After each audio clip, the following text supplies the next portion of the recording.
Bienvenido, seguimos haciendo ilustraciones de los animales nacionales de los países del mundo mientras te leo Rebelión en la Granja de George Orwell. Ahora vamos a la lectura. Capítulo 7. Fue un invierno duro.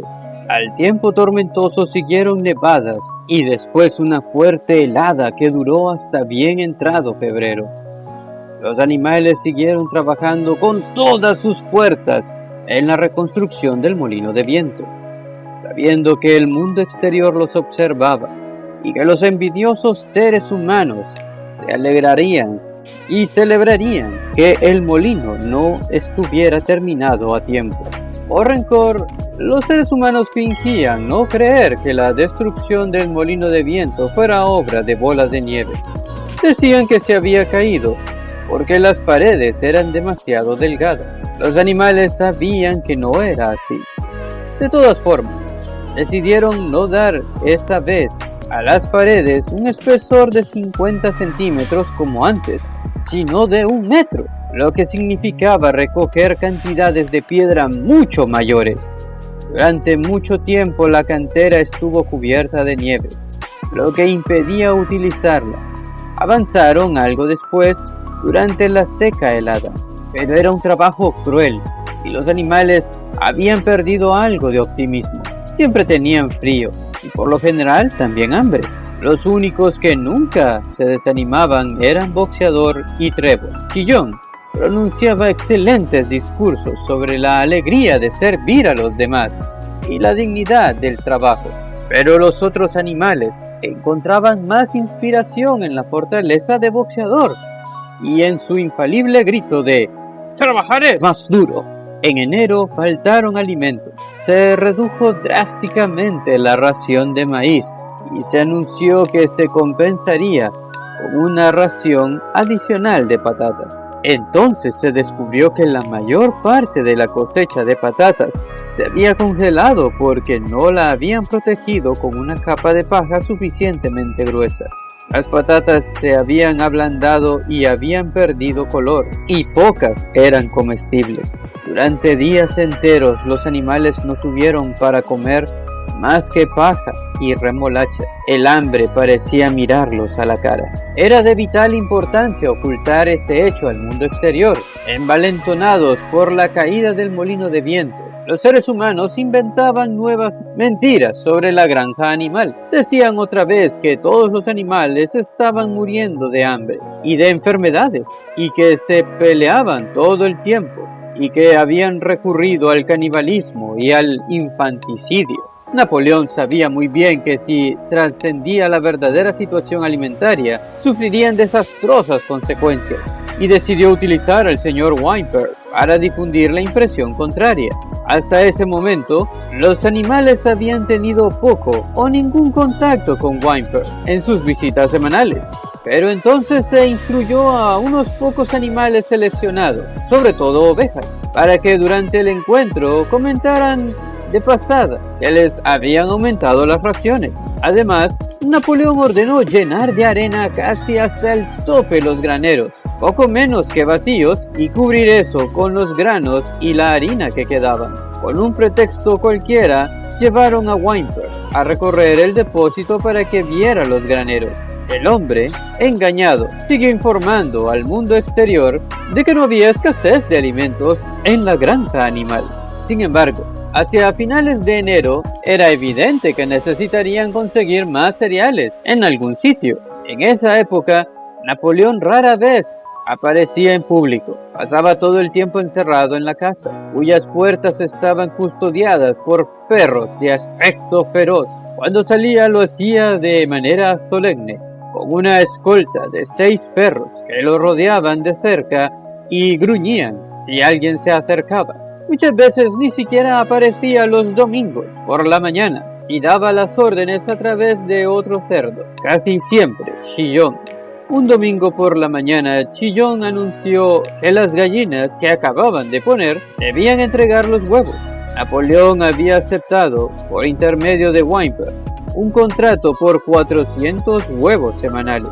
El precio fijado alcanzaría para comprar cereales y harina suficientes para mantener la granja hasta que llegara el verano y mejoraran las condiciones. Cuando se enteraron, las gallinas manifestaron ruidosamente su indignación. Ya se les había advertido de que quizás tendrían que hacer ese sacrificio, pero no habían tomado la posibilidad muy en serio. Estaban preparándose para empollar la nidada de primavera y protestaron argumentando que quitarle los huevos en ese momento era un crimen. Por primera vez desde la expulsión de Jones se produjo algo parecido a una rebelión. Lideradas por 3 jóvenes negras menorquinas, las gallinas pusieron todo su empeño en frustrar los deseos de Napoleón. Su método consistía en volar hasta las vigas y poner allí los huevos, que se rompían al estrellarse contra el suelo. La respuesta de Napoleón fue rápida y despiadada. Ordenó que se dejara de alimentar a las gallinas y decretó que cualquier animal que diera un solo grano de maíz a una gallina sería castigado con la muerte. Los perros garantizaron que se cumplieran esas órdenes. Las gallinas resistieron 5 días, al cabo de los cuales capitularon y volvieron a sus ponederos. Entre tanto, habían muerto 9 de ellas. Enterraron sus cadáveres en el huerto y se anunció que habían muerto de coccidiosis. Whymper no se enteró del asunto y los huevos fueron entregados como estaba previsto. Una vez a la semana, el furgón de un tendero iba a la granja a buscarlos. Durante todo ese tiempo, no se había sabido nada de Bola de Nieve. Circulaba el rumor de que estaba escondido en una de las granjas vecinas, en Monterraposo o en Campo Corto. A esas alturas, Napoleón se llevaba un poco mejor que antes con los otros agricultores. Sucedió que había en el patio un montón de madera apilada allí 10 años antes, después de talar un hayal. Estaba bien seca, y Whymper aconsejó a Napoleón que la vendiera. Tanto el señor Pilkington como el señor Frederick estaban impacientes por comprarla. Napoleón dudaba entre los dos y no terminaba de tomar una decisión. Se advirtió que cada vez que parecía a punto de llegar a un acuerdo con Frederick, se anunciaba que Bola de Nieve estaba escondido en Monterraposo. Cuando se inclinaba por Pilkington, se decía que Bola de Nieve estaba en Campo Corto. De pronto, a principios de la primavera, se descubrió algo alarmante. Bola de Nieve frecuentaba la granja en secreto por las noches. Los animales estaban tan perturbados que casi no podían dormir en los establos. Todas las noches, se decía, llegaba al amparo de la oscuridad y causaba todo tipo de daños. Robaba el maíz, secaba los cubos de la leche, rompía los huevos, pisoteaba los semilleros, roía la corteza de los árboles frutales. Cada vez que algo andaba mal, lo habitual era atribuírselo a Bola de Nieve. Si se rompía una ventana o si se tapaba un desagüe, alguien tenía la certeza de que Bola de Nieve había llegado por la noche para hacerlo. Cuando se perdió la llave del depósito, toda la granja se convenció de que Bola de Nieve la había tirado en el pozo. Curiosamente, siguieron creyéndolo, aún después de que la llave apareciera debajo de una bolsa de harina. Las vacas confesaban unánimemente que Bola de Nieve entraba en los establos y las ordeñaba mientras dormían. Se decía también que las ratas, tan problemáticas durante el invierno, se habían confabulado con Bola de Nieve. Napoleón dispuso investigar a fondo las actividades de Bola de Nieve. Acompañado por sus perros, recorrió los edificios de la granja inspeccionándolos minuciosamente, seguido a una respetuosa distancia por el resto de animales. Cada cierto número de pasos, Napoleón se detenía y olfateaba el suelo buscando rastros de la pisada de Bola de Nieve, quien según él podía detectar el olor. Olfateó cada rincón del granero, del establo de las vacas, de los gallineros, de la huerta, y encontró rastros de Bola de Nieve en casi todas las partes. Pegaba el hocico al suelo, olisqueaba con fuerza y con voz terrible exclamaba: ¡Bola de Nieve ha estado aquí! ¡Lo huelo perfectamente! Al oír las palabras Bola de Nieve, todos los perros soltaban gruñidos aterradores y mostraban los colmillos. Los animales se asustaron mucho. Sentían que Bola de Nieve era una especie de influencia invisible que impregnaba el aire y los amenazaba con todo tipo de peligros. Por la noche, Chillón los reunió a todos y con cara de preocupación les dijo que tenía noticias muy serias. «Camaradas», gritó dando unos saltitos nerviosos. Se ha descubierto una cosa terrible. Bola de Nieve se ha vendido a Frederick de la granja Campo Corto, que está tramando atacarnos y arrebatarnos la granja. Bola de Nieve le servirá de guía cuando comience el ataque, pero hay algo peor. Creíamos que la rebelión de Bola de Nieve había sido causada simplemente por su vanidad y por su ambición, pero nos equivocábamos. Camaradas, ¿sabéis cuál fue el verdadero motivo? Bola de Nieve estuvo confabulado con Jones desde el principio. Fue todo el tiempo agente secreto de Jones. Lo demuestran unos documentos que dejó y que acabamos de descubrir. En mi opinión, camaradas, eso explica muchas cosas. ¿Acaso no vimos con nuestros propios ojos cómo intentaba, por fortuna sin éxito, llevarnos a la derrota y a la destrucción durante la batalla del establo de vacas? Los animales habían quedado estupefactos. Era una maldad que superaba con creces la destrucción del molino de viento, pero tardaron varios minutos en asimilar la noticia. Todos recordaban, o creían recordar, haber visto a Bola de Nieve atacando en primera línea durante la batalla del establo de las vacas, cómo los había unido y animado en todo momento, y cómo no había cejado nunca, ni siquiera cuando los perdigones de la escopeta de Jones lo habían herido en el hombro. Al principio les costó un poco entender cómo cuadraba eso con el apoyo a Jones. Hasta Boxeador, que rara vez hacía preguntas, estaba perplejo. Se echó en el suelo, metió debajo del cuerpo los cascos delanteros, cerró los ojos y con un gran esfuerzo logró formular sus pensamientos. «Eso no me lo creo», dijo. «Bola de Nieve peleó con valentía en la batalla del establo de las vacas. Lo vi con mis propios ojos. ¿Acaso no lo condecoramos inmediatamente con la insignia de héroe animal de primera clase? Eso fue un error, camarada. Ahora sabemos porque está escrito en los documentos secretos que hemos encontrado, que en realidad trataba de llevarnos a la derrota. Pero resultó herido», dijo Boxeador. «Todos lo vimos sangrar». «Eso era parte del acuerdo», gritó Chillón. «El tiro de Jones apenas lo rozó. Os podrá mostrar sus propias palabras si fuerais capaces de leerlas. El plan era que Bola de Nieve, en el momento crítico, diera una señal de huida y dejara el campo de batalla al enemigo, y a punto estuvo de lograrlo. Os diré incluso, camaradas, que si no hubiera sido por nuestro heroico líder, el camarada Napoleón, se habría salido con la suya. ¿No recordáis cómo, en el preciso momento en el que Jones y sus hombres se metían en el corral, Bola de Nieve dio de repente media vuelta y huyó, seguido por muchos animales? ¿Y no recordáis también que fue justo en ese momento, cuando hundía el pánico y todo parecía perdido, que el camarada Napoleón arremetió al grito de «¡Muerte a la humanidad!» y hundió los colmillos en la pierna de Jones? Eso lo recordáis, ¿verdad, camarada?, exclamó Chillón, brincando de un lado para otro.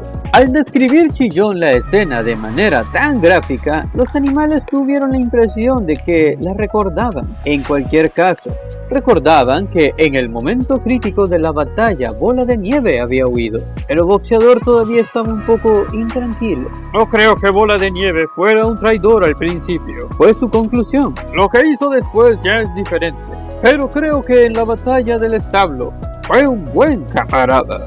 Nuestro líder, el camarada Napoleón», anunció Chillón, hablando pausadamente pero con firmeza, «ha afirmado categóricamente, camarada, que Bola de Nieve fue agente de Jones desde el principio. Sí, incluso desde mucho antes de que se pensara en la rebelión». «¡Ah!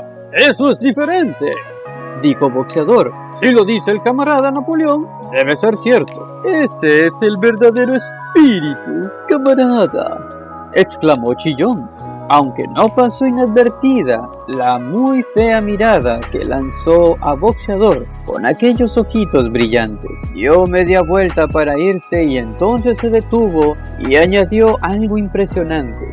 aconsejó a todos los animales de la granja que tengan los ojos muy abiertos.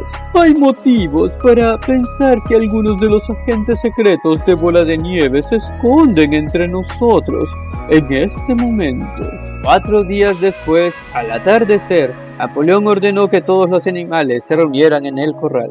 Cuando estuvieron todos juntos, Napoleón salió de la casa luciendo las 2 medallas, porque hacía poco se había nombrado héroe animal de primera clase y héroe animal de segunda clase. Con sus 9 enormes perros brincando alrededor y soltando gruñidos que daban escalofríos a los animales, todos agacharon la cabeza en silencio, como si supieran que algo terrible iba a suceder. Después de observar con severidad a su público, Napoleón lanzó un gemido agudo. De inmediato, los perros saltaron y agarraron de la oreja a 4 de los cerdos y los arrastraron, chillando de dolor y terror hasta los pies de Napoleón. Las orejas de los cerdos sangraban. Los perros habían probado la sangre. Por un instante pareció que iban a enloquecer. Ante el asombro de todos, 3 de ellos se arrojaron sobre Boxeador. Boxeador los vio venir. Levantó un enorme casco, pilló a uno en el aire y lo inmovilizó contra el suelo. El perro chilló pidiendo clemencia y los otros 2 huyeron con el rabo entre las patas. Boxeador miró a Napoleón para saber si debía aplastar al perro y matarlo o dejarlo ir. Napoleón pareció cambiar de semblante y bruscamente ordenó a Boxeador que soltara al perro. Boxeador levantó el casco y el perro se escabulló, maullado y aullando. Enseguida se acabó el tumulto. Los 4 cerdos esperaron temblando, con la culpa escrita en cada arruga de la cara. Entonces Napoleón les pidió que confesaran sus delitos. Eran los mismos 4 cerdos que habían protestado al abolir Napoleón las reuniones de los domingos. Sin más coacción, confesaron que habían estado secretamente en contacto con Bola de Nieve desde su expulsión, que habían colaborado con él en la destrucción del molino de viento y que habían acordado con él traspasar la granja animal al señor Frederick. Añadieron que Bola de Nieve había admitido ante ellos en privado que llevaba muchos años siendo agente secreto de John. Al terminar la confesión, los perros se apresuraron a destrozarles la garganta y Napoleón, con voz terrible, preguntó si algún otro animal tenía algo que confesar. Las 3 gallinas que habían sido las cabecillas de la tentativa de rebelión por la venta de los huevos se adelantaron y declararon que Bola de Nieve se les había aparecido en un sueño y las había incitado a desobedecer las órdenes de Napoleón. También a ellas las mataron brutalmente.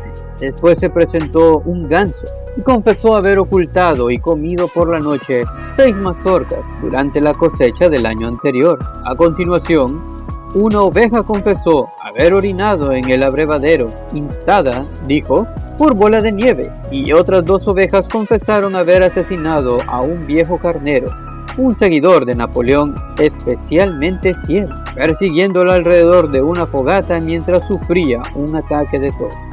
Los mataron a todos en el acto, y la historia de confesiones y ejecuciones continuó hasta que hubo un montón de cadáveres a los pies de Napoleón y el aire olió a sangre, algo desconocido en ese lugar desde la expulsión de Jones. Al terminar todo, los restantes animales, excepto los cerdos y los perros, se alejaron juntos. Estaban impresionados y abatidos. No sabían qué era más horrible, si la traición de los animales que se habían aliado con Bola de Nieve o el cruel castigo que acababan de presenciar. En los viejos tiempos había habido a menudo escenas de derramamiento de sangre tan terribles como esas, pero a todos les parecía que era mucho peor ahora que ocurría entre ellos. Desde la partida de Jones, ningún animal había matado a otro animal, ni siquiera se había matado a una rata. Habían ido hasta la pequeña loma donde se levantaban a medio terminar el molino de viento y de común acuerdo se habían echado acurrucándose como para darse calor. Trébol, Muriel, Benjamín, las vacas, las ovejas y una bandada entera de gansos y gallinas. Todos, de hecho, menos la gata, que habían desaparecido de repente cuando Napoleón iba a ordenar que se reunieran los animales. Durante un rato nadie habló. Solo Boxeador permanecía de pie. No paraba de moverse y de menear la larga cola negra contra los costados, soltando de vez en cuando un relincho de sorpresa. Finalmente dijo: «No lo entiendo. Nunca hubiera creído que podría ocurrir estas cosas en nuestra granja. Debemos de tener algún defecto. Para mí, la solución es trabajar más duro. A partir de ahora me levantaré una hora más temprano todas las mañanas. Se alejó con su pesado trote hacia la cantera. Al llegar allí escogió 2 cargas de piedras sucesivas y las arrastró hasta el molino, antes de retirarse a dormir.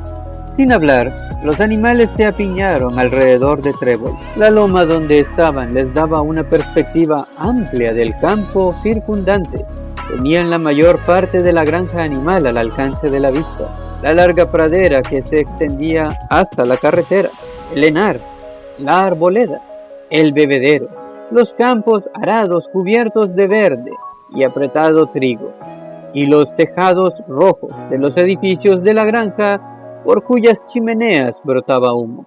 Era una tarde clara de primavera. Los horizontales rayos del sol doraban la hierba y los setos floridos. A los animales nunca la granja les había parecido un lugar tan deseable. Con cierta sorpresa recordaron que les pertenecía, que eran dueños de cada centímetro cuadrado. Trébol miró la ladera abajo y se le llenaron los ojos de lágrimas. Si hubiera podido expresar sus pensamientos, habría sido para decir que no era eso lo que habían querido al ponerse a trabajar hacía años por el derrocamiento de la raza humana.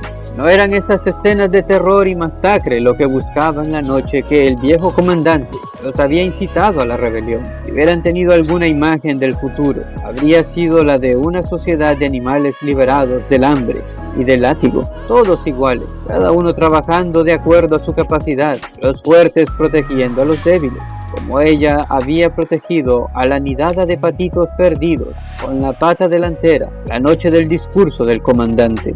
En cambio, no sabía por qué habían llegado a un momento en el que nadie se atrevía a decir lo que pensaba, en el que perros feroces y gruñidores andaban por todas partes, en el que había que presenciar cómo despedazaban a camaradas que habían confesado crímenes atroces.